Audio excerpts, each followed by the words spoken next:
The afternoon sunlight streamed through the high windows of courtroom 302, casting long shadows across the polished wooden floors. Judge Michael Pearson reached for his third glass of water, trying to ignore the persistent headache that had become his unwanted companion over the past few months. His daughter's voice echoed in his mind, urging him to take a break, but the stack of cases before him demanded attention. "Next case," he called out, his voice carrying the weight of 20 years on the bench. The clock on the wall ticked steadily toward 3:30 p.m. Sarah Williams hurried through the courtroom doors, her blue scrubs slightly wrinkled from a long day at Memorial Hospital. Her normally neat braids showed signs of a rushed morning, though her demeanor remained composed and professional. As she approached the podium, Judge Pearson noticed something different about her. Not anxiety or defiance that he often saw in traffic court, but rather a quiet determination in her warm brown eyes.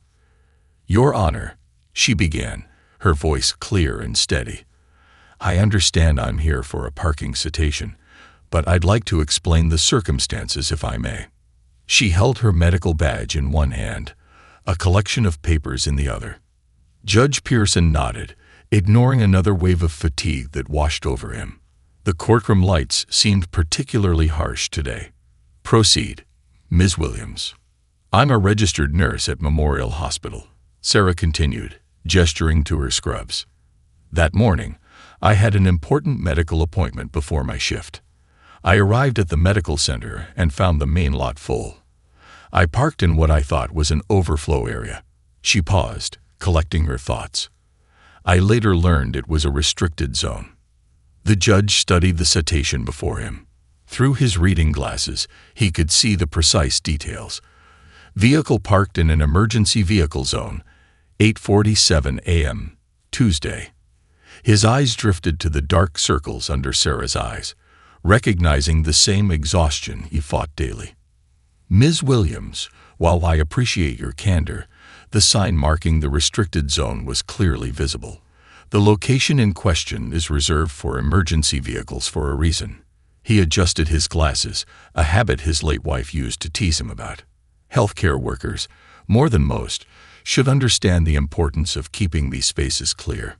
Sarah's shoulders straightened slightly. "Yes, Your Honor, I understand completely. In my rush to make the appointment, I made a poor decision. It won't happen again." Something in her voice, not quite resignation, but acceptance mixed with something deeper, caught his attention. The sunlight shifted, briefly illuminating her face, and for a moment, Judge Pearson was reminded of his own daughter, Emily, who worked as a resident at a hospital across town. Following protocol established over decades of service, he reached for his gavel. The court finds the defendant responsible. The fine is set at $275, to be paid within 30 days. The sound of the gavel echoed through the courtroom. Sarah nodded gracefully, gathering her papers. As she turned to leave, her medical badge caught the light, and Judge Pearson noticed a donor registry pin attached to her lanyard. His hand unconsciously moved to his side, where beneath his robes, a dialysis port remained hidden, his own secret burden. "Next case," he called out, reaching again for his water glass, unaware that this brief encounter would soon become one of the most significant moments of his life. The afternoon sun continued its journey across the courtroom floor, marking the passage of time in shadows and light, as destiny quietly set its wheels in motion. The Sweet Bean Cafe hummed with the gentle murmur of afternoon conversations and the rhythmic whir of coffee grinders. Sarah sat in her usual corner booth, where soft jazz music mingled with the aroma of freshly baked scones. Her favorite vanilla latte, topped with a delicate heart design, grew cold beside a stack of medical documents bearing the hospital's letterhead. 6 months, she whispered to herself, running her finger along the edge of the final test results. 6 months of early morning blood draws, tissue typing, and psychological evaluations. 6 months of keeping this enormous decision to herself, save for her best friend Lisa, who now sat across from her with concern etched across her face. "Sarah, honey, are you absolutely certain about this?" Lisa leaned forward, her silver bracelet catching the light from the cafe's vintage chandelier. Being a living donor is no small thing. Sarah's phone buzzed on the table, a reminder about the traffic fine she needed to pay. She silently thanked her past self for maintaining an emergency savings account. The fine would sting, but it wouldn't derail her bigger purpose.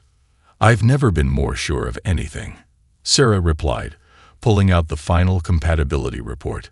"Look at these numbers, Lisa. Do you know how rare this level of matching is?" Her eyes lit up with the same passion she showed when explaining complicated procedures to her nursing students. Through the cafe window, Sarah watched a young mother help her child navigate the sidewalk in a tiny wheelchair. The sight reinforced her conviction.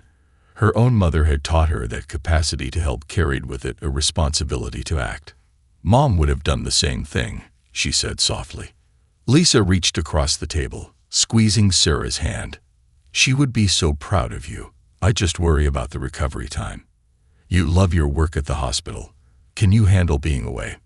Sarah pulled out her calendar, already marked with shift coverage arrangements and recovery milestones. "I've fought it all through.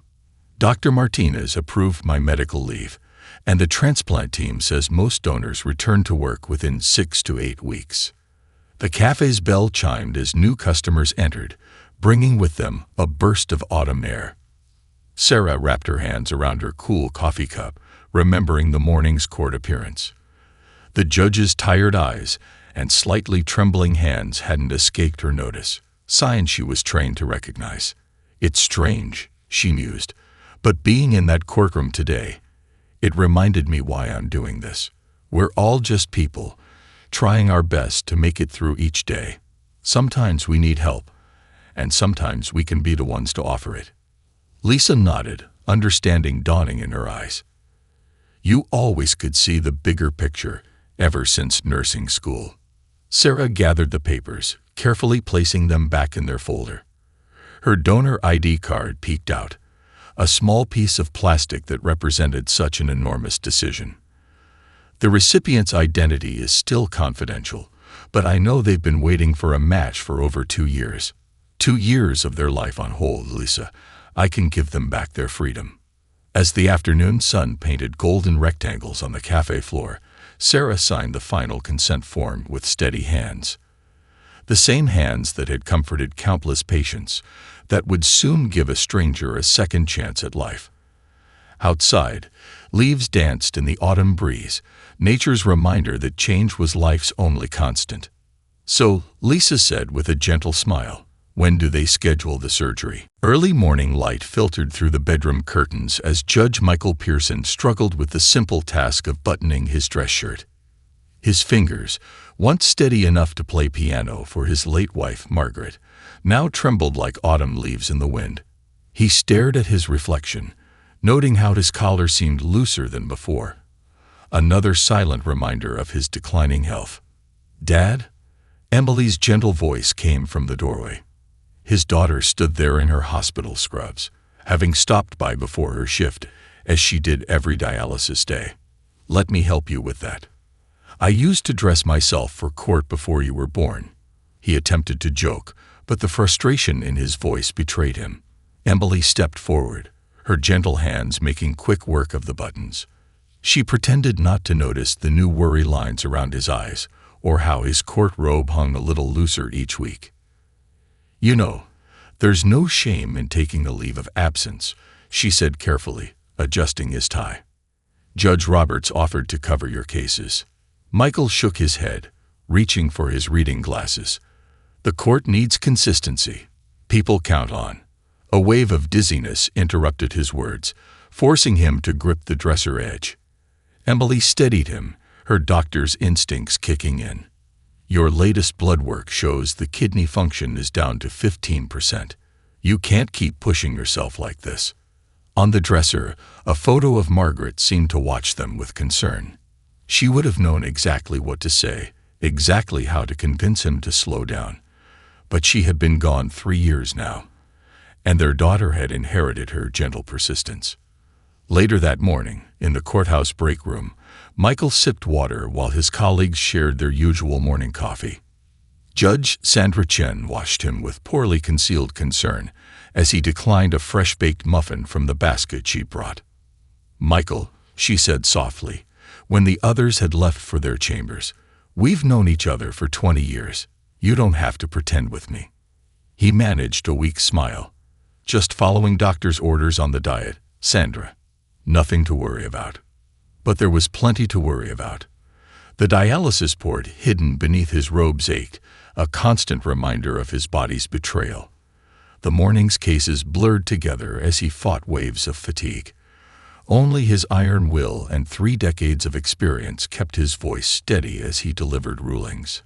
During the afternoon recess, he found himself in his chambers, staring at the growing stack of transplant waiting list paperwork. His fingers traced over the words "average waiting time." 2 to 5 years, as Emily's earlier words echoed in his mind. A knock at his door startled him. His clerk, James, entered with the afternoon docket. "Sir, are you sure you don't want to reschedule some of these cases? You've been looking quite—" "I'm fine, James," Michael interrupted, perhaps too sharply. Then, softer, "Thank you for your concern." As James left, Michael caught his reflection in the window. The setting sun cast long shadows across his face, highlighting every line etched by time and illness. His father had served on this same bench until his last day, teaching him that justice never took a sick day. But as he reached for his water glass with shaking hands, he wondered if perhaps some lessons needed unlearning. The afternoon sun continued its descent, marking another day of borrowed time, as Judge Pearson straightened his robe and prepared to return to the bench, carrying his burden with all the dignity he could muster. The hospital's waiting room basked in the warm glow of sunset, its walls painted in shades of orange and gold. Sarah sat in a comfortable chair near the window, watching clouds drift across the autumn sky. She had chosen to come to this final pre-donation meeting alone, wanting to fully process whatever information she would receive. Dr. Martinez, the transplant coordinator, entered with a gentle smile and a thick folder. "Ready to meet your recipient, Sarah, at least on paper." Her kind eyes crinkled at the corners as she settled into the chair across from Sarah. "I've been ready for months," Sarah replied, smoothing her floral dress, a deliberate choice different from her usual scrubs. Today, she wasn't here as a nurse, but as someone about to forge a unique connection with a stranger. Dr. Martinez opened the folder, pulling out several documents. "As you know, we typically maintain anonymity until this point to ensure all decisions are made without any external pressure." She paused, sliding a photo across the small table between them. "Your recipient is Judge Michael Pearson." The world seemed to slow down as Sarah stared at the familiar face. The stern expression she remembered from traffic court was softened in this photo, his eyes carrying a warmth she hadn't noticed before. Her mind flashed back to that day. His trembling hands, the frequent water sips, the barely concealed exhaustion. "Oh," she breathed, a smile slowly spreading across her face. Dr. Martinez watched her carefully, perhaps expecting signs of hesitation or doubt. "You recognize him?" the doctor asked, pen poised over her notes. Sarah nodded, reaching into her purse to pull out her paid traffic ticket. "We met. Actually, he presided over my traffic violation last month." She laughed softly at the doctor's surprised expression. Life has a fascinating way of coming full circle, doesn't it? Through the window, a flock of birds flew in perfect formation against the deepening sky.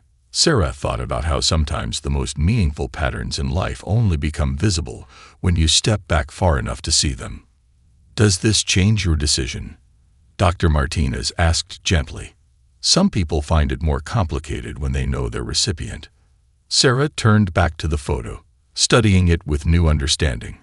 She noticed details she'd missed in court, the kind lines around his eyes, the slight silver at his temples, the dignified set of his shoulders even while carrying his burden. "It doesn't change anything," she said firmly. "If anything, it makes it more meaningful. I saw him doing his job, serving others even while struggling. That's exactly the kind of person I hoped my kidney would go to." Dr. Martinez smiled warmly, clearly moved. "That's beautiful, Sarah. But remember, he'll be informed of your identity too. Are you prepared for that interaction?" Sarah thought about the traffic fine, now seeming so insignificant in the grand scheme of things. Life gave me a chance to turn a moment of judgment into an act of kindness. How often do we get opportunities like that? As the sun dipped below the horizon, Sarah signed the final consent forms with steady hands. Outside her window, the city lights began to twinkle like stars, each one representing countless stories of human connection waiting to unfold. "When you see him next," Sarah said, placing the photo back in the folder, "it won't be as a defendant before a judge. It'll be as two people discovering that sometimes the most beautiful moments in life come disguised as ordinary days in traffic court." Evening shadows stretched across Judge Pearson's chambers as he sat at his mahogany desk, the day's final rays of sunlight dancing through the window blinds. A manila envelope marked "Confidential" lay before him, containing information about the donor who would quite literally give him a second chance at life. His daughter Emily had called twice already, eager to know about his mystery donor. "Just open it, Dad," she had urged. "Don't you want to know who your angel is?" With slightly trembling fingers, he opened the envelope. The first page contained medical information, blood type matches, tissue compatibility scores, all remarkably high. He smiled at the thoroughness of it all, the judge in him appreciating the detailed documentation. Then he turned to the donor's personal information page, and his heart nearly stopped. Sarah Williams. The name tugged at his memory, but it was the photograph that brought the recognition crashing down. The same warm eyes that had looked up at him from his courtroom just weeks ago, the same dignified bearing she'd shown even when accepting his ruling. "Good Lord," he whispered, leaning back in his chair. His water glass sat forgotten as memories of that day flooded back with crystal clarity. The desk clock ticked steadily as he processed this revelation. He reached for his court records, fingers moving with newfound strength as he pulled up her case. There it was, a simple parking violation, a $275 fine. How insignificant it seemed now against the magnitude of her gift.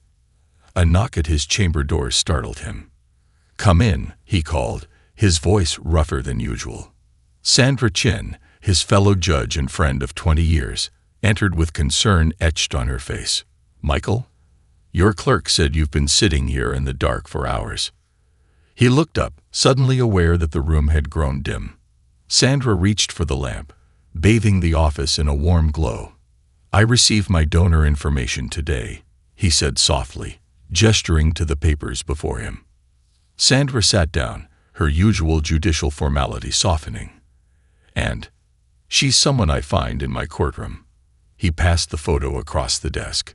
"Just weeks ago, I sat in judgment of her, and now—" His voice trailed off as emotion threatened to overwhelm him. Sandra studied the photo, then looked at her friend with gentle understanding. Life has a way of teaching us its most profound lessons when we least expect them, doesn't it? Michael nodded, picking up Sarah's medical clearance forms. Her signature was bold and clear, showing no hesitation. She knew who I was when she made this decision. She knew, and she chose to proceed anyway. The weight of this understanding settled around him like a warm blanket. In his 3 decades on the bench, he'd tried to dispense justice with wisdom and fairness. But here was a lesson in mercy he never saw coming. Rising from his desk, he moved to the window. The city lights twinkled below, each one perhaps marking another story of unexpected grace. His reflection in the glass showed a man changed not just by illness, but by the profound recognition of humanity's capacity for kindness. "I need to meet with her," he said finally, his voice firm with decision. Not as a judge, but as a man who has much to learn about true justice. The evening settled deeper around them, as somewhere in the same city, Sarah Williams prepared for a meeting that would bridge the gap between law and grace, between judgment and mercy. Spring had painted the hospital's courtyard garden in soft pastels, cherry blossoms floating on the morning breeze like nature's confetti. Sarah arrived early, choosing a bench near the small fountain where water trickled peacefully over smooth stones. She wore a light blue sundress, her hair styled neatly, wanting to look her best for this important meeting. Judge Pearson appeared at the garden entrance, looking different outside his judicial robes.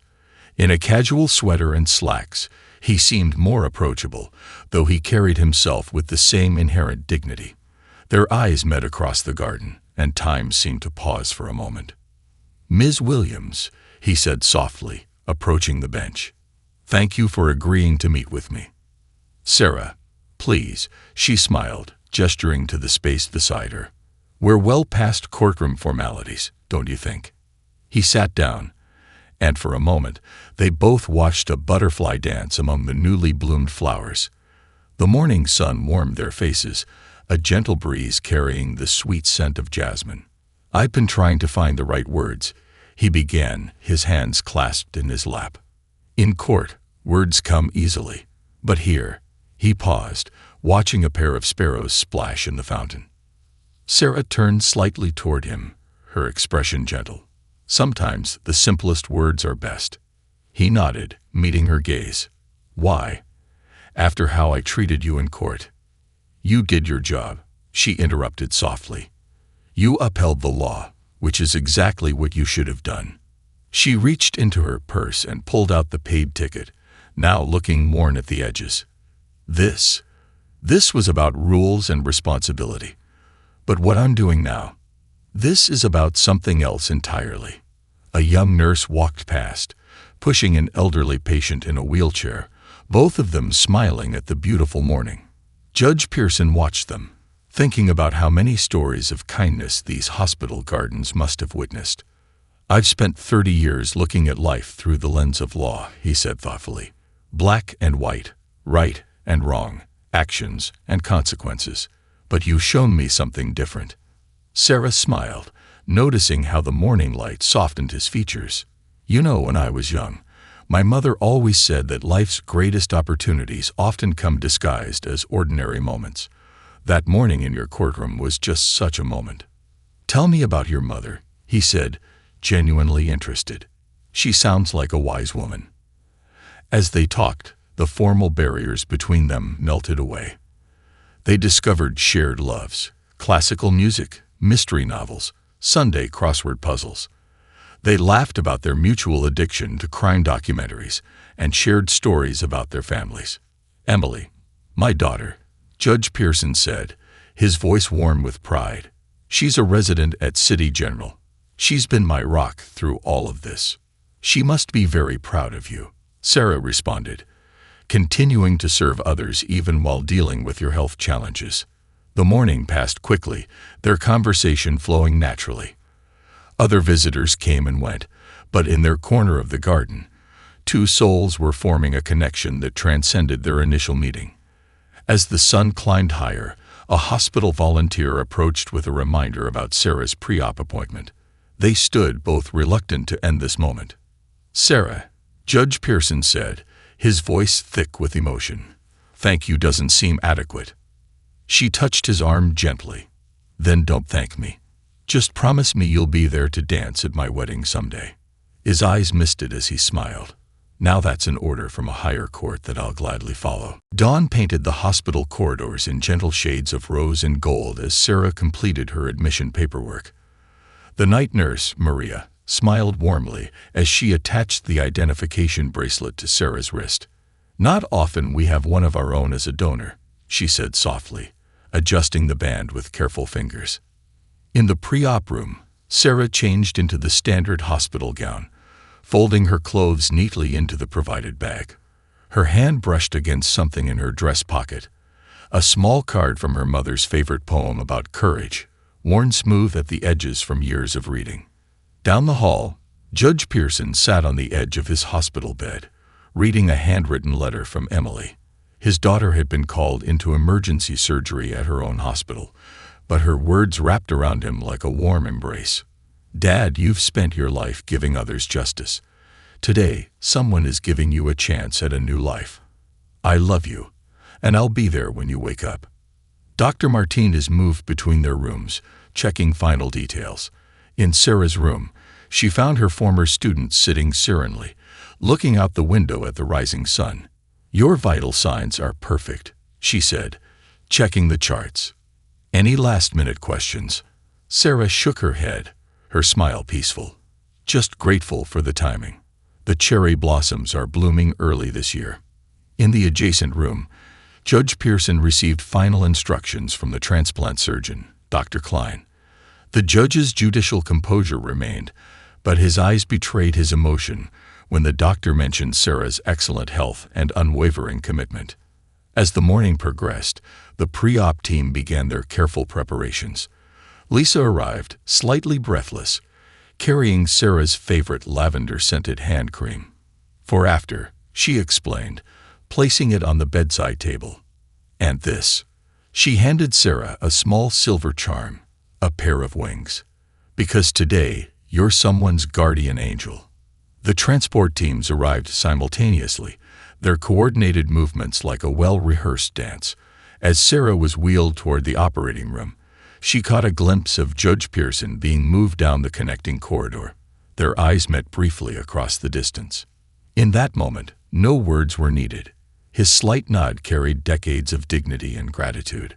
Her gentle smile held generations of her family's wisdom about giving and grace. Between them passed an understanding that transcended their brief encounters, a recognition that they were part of something larger than themselves. The operating rooms hummed with preparation. In OR1, Sarah watched the anesthesia team check their equipment, her professional knowledge allowing her to appreciate the precision of their work.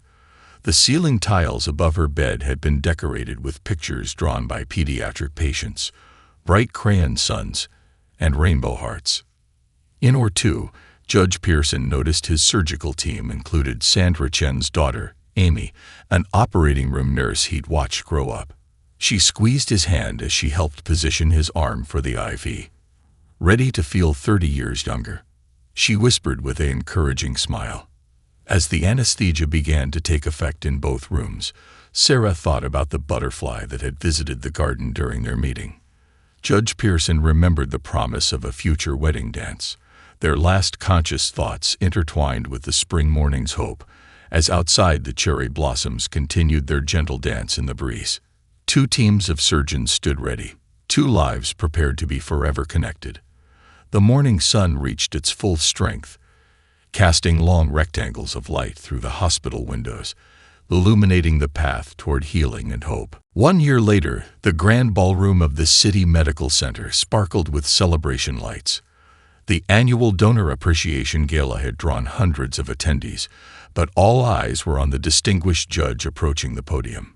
Judge Michael Pearson stood tall, his restored health evident in his confident stride and clear eyes.